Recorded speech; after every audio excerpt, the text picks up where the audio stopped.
Students, very good morning. Class 10th में आप लोग पढ़ रहे हैं पोएट्री सेक्शन और पोएम पहली जो है आपकी फर्स्ट पोएम द फाउंटेन वो कंप्लीट हो चुकी है और उससे संबंधित जो आपका फेयर वर्क है या होम वर्क है वो आप लोग कर चुके हैं। फेयर वर्क भी हो चुका है पूरा। अब आपको पढ़नी है पोएम 2। पोएम 2 आपकी है साम ऑफ लाइफ।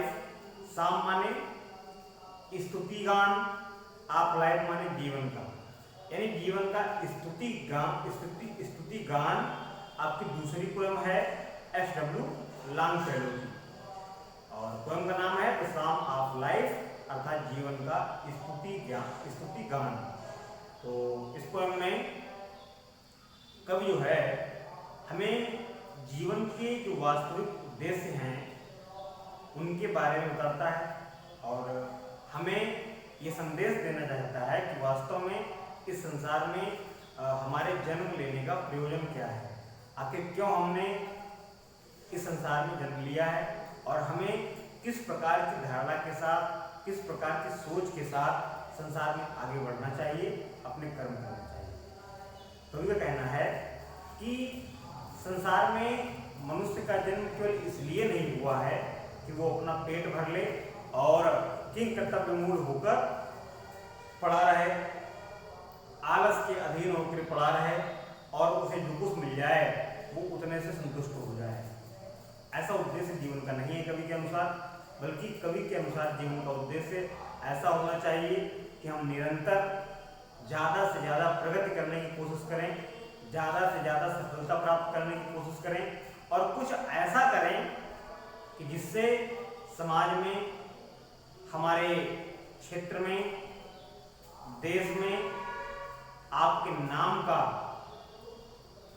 डंका बजे, आपके नाम का उद्घोष हो, अर्थात आप अच्छे कर्म करें जिससे आपका प्रभाव और वर्चस्व बढ़े तथा आप आदर्श बन सकें कमिंग जनरेशन के लिए, जो आपकी आगे आने वाली पीढ़ी है उसके लिए आप आदर्श बन सकें। तो ये शिक्षा इस पोएम में कवि ने हमें दी है।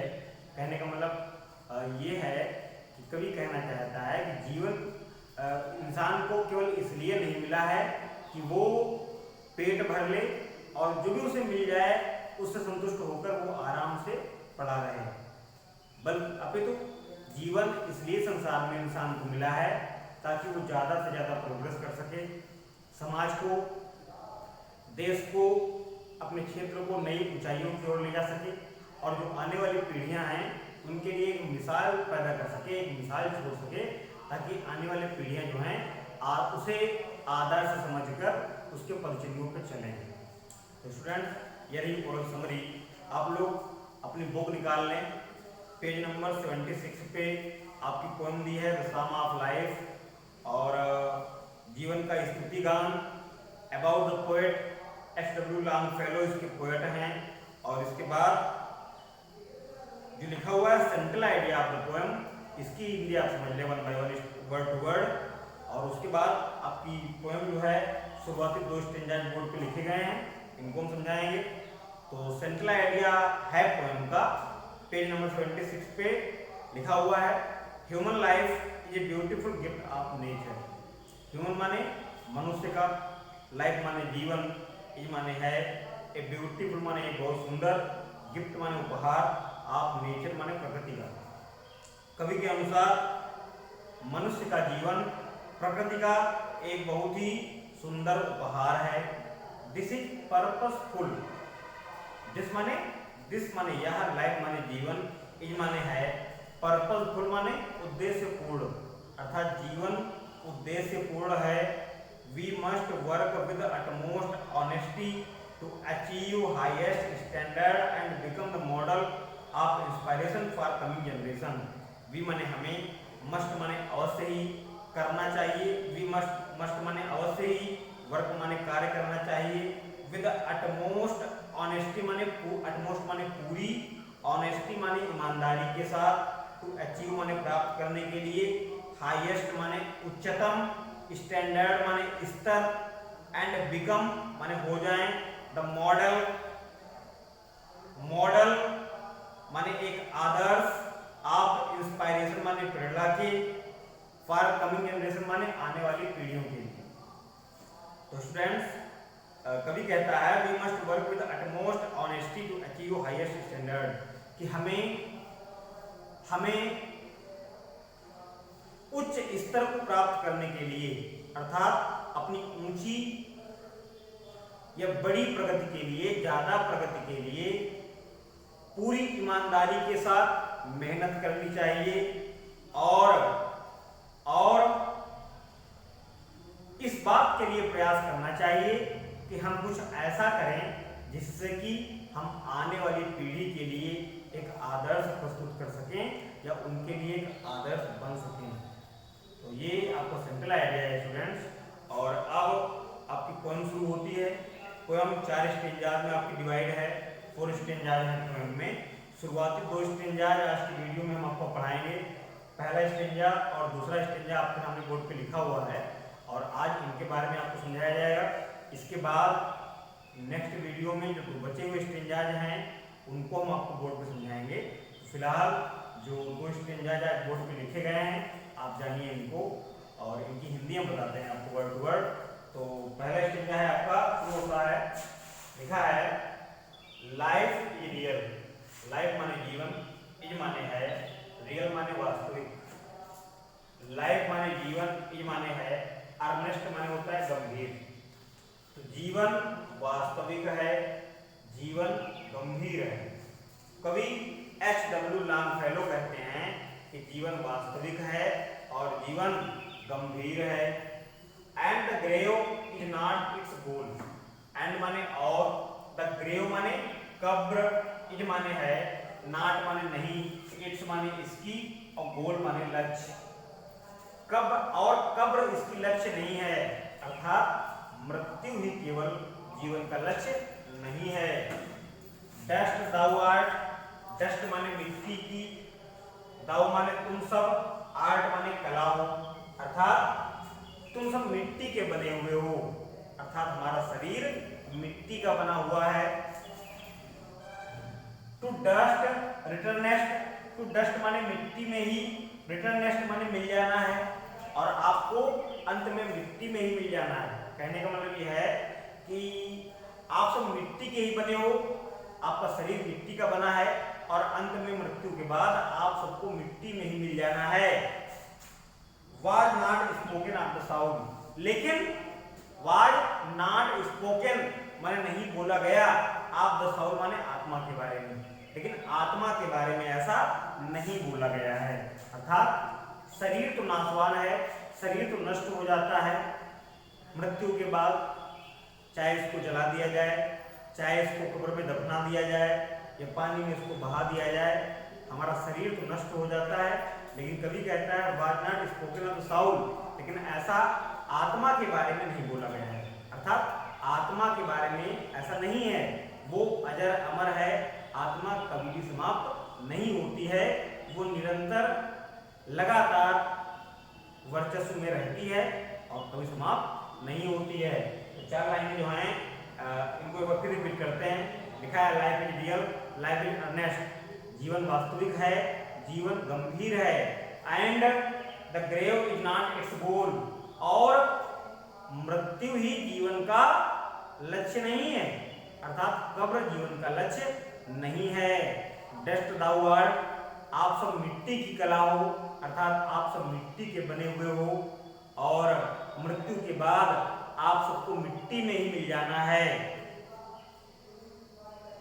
Was not spoken of the soul, लेकिन आत्मा के बारे में ऐसा नहीं बोला गया है, अर्थात परंतु आत्मा अजर और अमर है, वो नाशवान नहीं है। ये रहा आपका पहला स्टेंजा। अब आप देखें दूसरा स्टेंजा लिखा हुआ है नॉट एंजॉयमेंट, नॉट सारो, नॉट माने नहीं, एंजॉयमेंट माने प्रसन्नता, एंड माने और, नॉट माने नहीं, सारो माने दुख, ना ही प्रसन्नता और ना ही दुख, इज माने हैं, और माने हमारे, डेस्टाइन्ड माने पूर्व निर्धारित, अर्थात भाग्य में, इंड माने समाप्ति, आर वे माने रास्ते।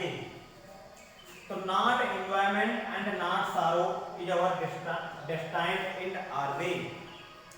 तो ना ही दुख और ना ही प्रसन्नता हमारे पूर्व निर्धारित अंत और रास्ते हैं या मार्ग हैं।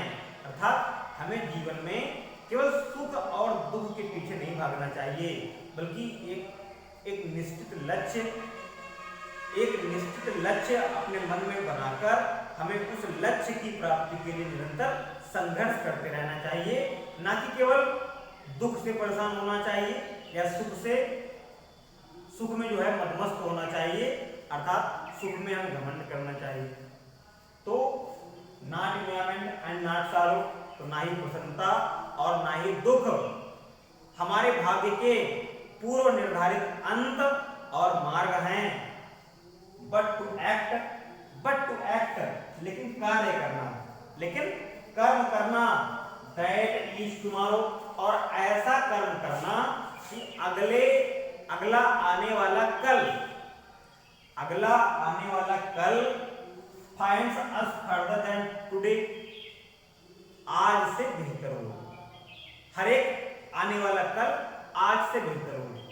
तो स्टूडेंट्स, इन लाइनों में कवि कहता है कि not enjoyment and not sorrow is our destined in our way, कि ना ही प्रसन्नता और ना ही दुख हमारे जीवन के पूर्व निर्धारित या भाग्य